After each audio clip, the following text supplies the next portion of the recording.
मातली तालके अस्पताल जे डॉक्टर ख़ान गुल पठाण ते हमले जो केस डॉक्टर कासिम खोसो समेत संदसि पुट ऐं भाइटे ते दाख़िल कयो वियो आहे। डॉक्टर कासिम खोसे संदसि पुट ऐं भाइटे ते केस दाख़िल करण ख़िलाफ़ खोसा बिरादरी जे माण्हुनि जे वॾे अंग पारां फुलकारा चौक ते धरणो हणी एहतिजाज कयो वियो। धरणे ख़िताब कंदे ज़हीर खोसो, अली हसन खोसो ऐं मोहम्मद बचल खोसे जो चवणु आहे त तालका अस्पताल में इलाज लाइ वियल डॉक्टर कासिम खोसे ते ड्यूटी डॉक्टर ख़ान गुल पठाण हमलो करे खेसि ज़ख़्मी कयो, जंहिं जी NC पिणु मातली थाणे ते दाख़िल कराई वई, पर उल्टो डॉक्टर कासिम जे मथां FIR दाख़िल कराई वई, जेका साणुसि वॾी नाइंसाफ़ी आहे। यादि रहे त डॉक्टर गुल ख़ान ते हमले ख़िलाफ़ अॼु पैरामेडिकल स्टाफ ऐं डॉक्टरनि तरफ़ां OPD जो बाइकाट करे एहतिजाज कयो वियो हो, जंहिं खां पोइ डॉक्टर गुल ख़ान ते हमले जो केस डॉक्टर कासिम खोसो, शाहनवाज़ खोसो ऐं नवीद खोसो ते दाख़िल कयो वियो हो, जंहिं खां पोइ खोसा बिरादरी तरफ़ां एहतिजाज रिकॉर्ड करायो वियो आहे। रात हिकिड़ो जेको आहे वाक़ियो थियो आहे तव्हांजे नज़रनि में हूंदो, नेट ते पायो आहे। ऐं इहो जेको डॉक्टर इरफान गुल जेको आहे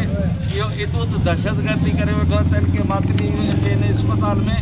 जेको पैसनि ते माना ग़लति कमकारियूं करे थो ई, ऐं इन जो NICT में अलॻि ड्यूटी आहे, हिते दहशतगर्दी अलॻि करे वेठो आहे। NICT में ड्यूटी करियो, राति जो ही ड्यूटी मातली